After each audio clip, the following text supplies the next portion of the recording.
আমাদের বাংলাদেশের একজন বক্তা আছেন, বড় দিল দরদি বক্তা, হযরত মাওলানা মুফতি নজরুল ইসলাম কাসিমি দামাত বারাকাতুহুমুল আলিয়া।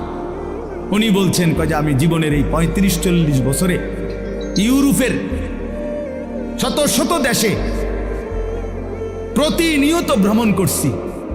যে ইউরোপ আমেরিকার এক স্টেটে নাস্তা খাইছি, আরেক স্টেটে দুপুরের খাবার খাইছি, এইভাবে অনবরত সফর করছি, কিন্তু কোনোদিন জীবনের এই লম্বা সময়ে গোটা ইউরোপে আমার এই পাঞ্জাবি টুপি লেবাস একদিনের জন্য বদলাই নাই।